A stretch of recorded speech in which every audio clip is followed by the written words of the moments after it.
భారత ప్రధాని నరేంద్ర మోడీ గారు సికింద్రాబాద్లోని పరేడ్ గ్రౌండ్లో జరిగిన సమావేశంలో జాతిని ఉద్దేశించి కొన్ని విదేశీ కరెన్సీ నిల్వలు వృధా కాకుండా కొన్ని పొదుపు సూత్రాలను ఆ మీటింగ్లో చెప్పడం జరిగింది. అందులో ముఖ్యంగా పెట్రోల్ డీజిల్ వాడకాన్ని తగ్గించుకోవాలి, ఏదైతే పబ్లిక్ ట్రాన్స్పోర్టు బస్సులు కానీ రైళ్ళు కానీ వాడాలి, అత్యవసరమైతే తప్ప కార్లను వాడకూడదు. ఈ పెట్రోల్ డీజిల్ వాడకాన్ని తగ్గించడం కోసం ఎలక్ట్రిక్ వెహికల్లను ఎక్కువగా వాడాలి, మరియు ఏవైతే వస్తువుల రవాణా కొరకు ఎలక్ట్రికల్ గూడ్స్ రైళ్లను వాడాలి అని ప్రధాని మోడీ గారు తెలపడం జరిగింది. మరి ఎందుకు ఈ పెట్రోల్ డీజిల్ వాడకాన్ని పొదుపుగా వాడుకోవాలని చెప్తున్నారు అంటే, ఏదైతే ఈ పెట్రోల్ డీజిల్ని మనం దిగుమతి చేసుకుంటామో ఈ దిగుమతికి మనం ఏవైతే డబ్బులు చెల్లిస్తామో అవి డాలర్స్ రూపంలో కరెన్సీని మనం చెల్లిస్తాము. ఎందుకంటే ప్రపంచ దేశాల మధ్య వ్యాపారం డాలర్ల రూపంలో జరుగుతుంది కాబట్టి మన దేశంలో కేవలం 15% ఉత్పత్తి చేసుకుంటే మిగతా 85% మనం విదేశాల నుండి ఈ క్రూడ్ ఆయిల్ను ఎగుమతి చేసుకుంటున్నాం.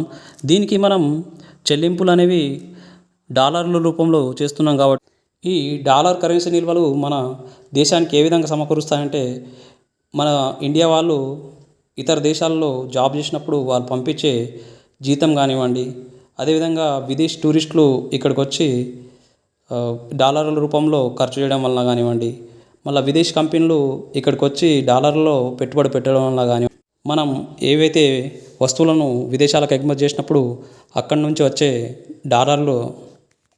నుంచి వచ్చే మనీ డాలర్ల రూపంలో కానివ్వండి, లేకుంటే వరల్డ్ బ్యాంక్ లేకుంటే IMF దగ్గర మనం అప్పులు తీసుకున్నప్పుడు ప్రస్తుతం భారతదేశంలో $696 బిలియన్ విదేశీ కరెన్సీ నిల్వలు ఉన్నాయి. అందులో మనం $135 బిలియన్ కేవలం పెట్రోల్ డీజిల్ కొనుగోలు కొరకు ఖర్చు చేస్తున్నాము. అంటే ఇది మన దగ్గర ఉన్న విదేశీ నిల్వల్లో చాలా ఎక్కువ భాగం. కాబట్టి ఈ పెట్రోల్ డీజిల్ వాడకాన్ని మనం తగ్గించుకున్నట్టయితే ఈ విదేశీ కరెన్సీ నిల్వలను వృధా కాకుండా మనం కాపాడిన వాళ్ళం అవుతాం. అంతేకాకుండా ఈ ఇరాన్, ఇజ్రాయెల్, అమెరికా వార్ వలన ఏదైతే మన $70 దొరికే బ్యారెల్ ధర ఇప్పుడు $110 చేరుకున్నది. అంతేకాకుండా ఈ యుద్ధంలో Iran, Saudi, Dubai, Kuwait, Bahrain, Oman లాంటి దేశాల్లో ఉన్నటువంటి ఈ డీజిల్, పెట్రోల్, క్రూడ్ ఆయిల్ ఉత్పత్తి కర్మాగారాలపై కొట్టడం వలన ఈ రేట్లు అనేవి గణనీయంగా పెరుగుతాయి. ఈ స్టేట్ ఆఫ్ హార్ముజ్ను మూసివేయడం వలన కూడా ఈ పెట్రోల్ డీజిల్ ధరలు ఈ petrol diesel crude oil supply shortage వలన భారతదేశం విదేశీ డాలర్ కరెన్సీని ఎక్కువగా ఖర్చు చేయాల్సి వస్తుంది. ఈ ఖర్చు అనేది క్రమక్రమంగా పెరుగుతుంది. అయితే ఈ యుద్ధం ముగిసిన తర్వాత కూడా ఈ ఏవైతే కర్మాగారాలను రిపేర్ చేసి పంపిణీ చేయడానికి 6 నుంచి సంవత్సరం వరకు పట్టొచ్చు. కాబట్టి మనం ఈ పెట్రోల్ డీజిల్ వాడకాన్ని తగ్గించుకోవడం వలన మనం మన విదేశీ కరెన్సీ నిల్వలను కాపాడిన వాళ్ళం అవుతామని మన ప్రధాని గారు ఈ సమావేశంలో తెలపడం జరిగింది.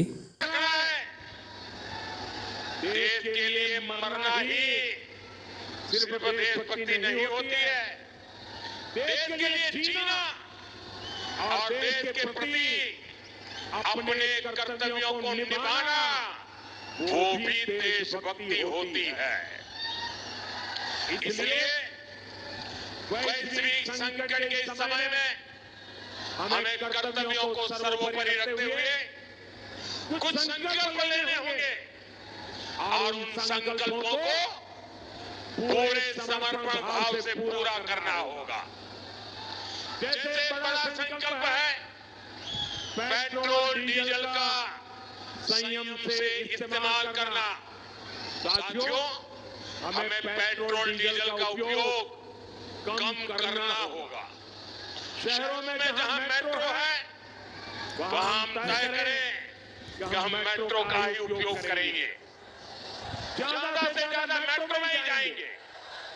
अगर कार में ही जाना जरूरी है तो फिर कार पूल करने का प्रयास करें और भी लोगों को साथ बिठा लें।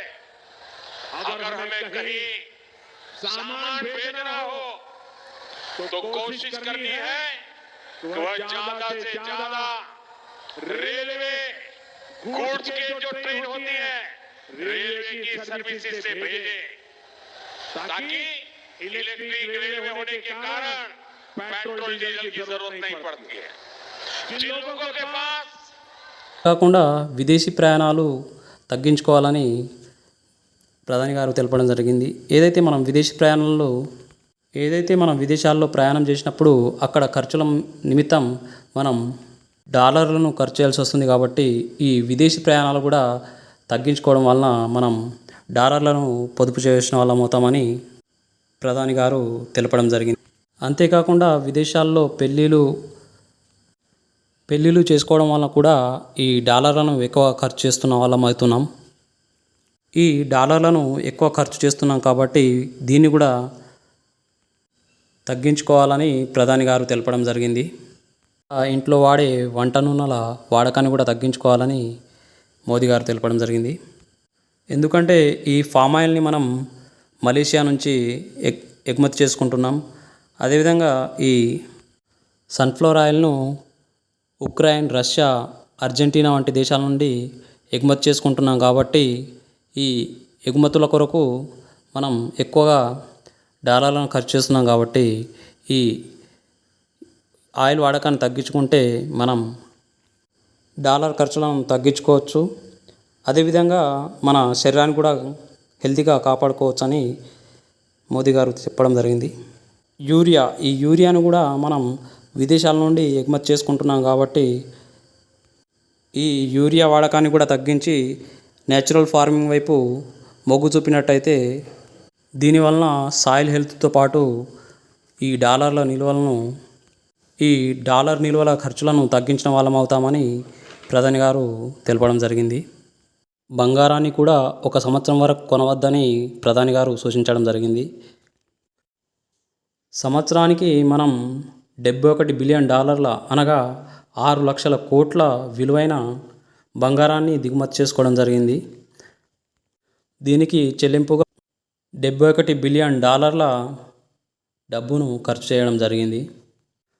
కాబట్టి బంగారం కొనుగోలు ద్వారా కూడా విదేశీ డాలర్ను ఖర్చు చేయడం జరుగుతుంది. కావున విదేశీ డాలర్ నిల్వలు తగ్గిపోకుండా ఉండాలంటే ఈ 1 సంవత్సరం బంగారు కొనుగోలు తగ్గించాలని మోదీ గారు సూచించడం జరిగింది. ఈ విదేశీ కరెన్సీ నిల్వలు లేక మన పక్క దేశం పాకిస్తాన్ ఎంతో ఆర్థిక సంక్షోభాన్ని ఎదుర్కొంటున్నది. నిత్యావసర ధరలు మరియు పెట్రోల్ ధరలు అక్కడ ఆకాశాన్ని అంటాయి. అక్కడ అంతర్గత టెర్రరిజం వలన విదేశీ పెట్టుబడులు రాక, విదేశీ టూరిస్టులు రాక అక్కడ విదేశీ కరెన్సీ డాలర్ను సంపాదించుకోలేకపోతున్నాయి. అట్లాగే 2021లో శ్రీలంకలో కూడా ఆర్థిక సంక్షోభం ఏర్పడి అక్కడి ప్రజలు ఆగ్రహంతో శ్రీలంక ప్రెసిడెంట్ భవనాన్ని కాలబెట్టడం జరిగింది. ఈ ఆర్థిక సంక్షోభానికి మెయిన్ కారణం విదేశీ డాలర్ నిల్వలు. ఈ విదేశీ డాలర్ నిల్వలను తగ్గకుండా మెయింటైన్ చేస్తూ మనం విదేశీ ఎగుమతి వస్తువులను వాడకాన్ని కొంతమేరకు తగ్గించి విదేశీ కరెన్సీ డాలర్ల నిల్వలను పొదుపు చేయాలని ప్రధాని గారు సూచించడం జరిగింది. Thank you all.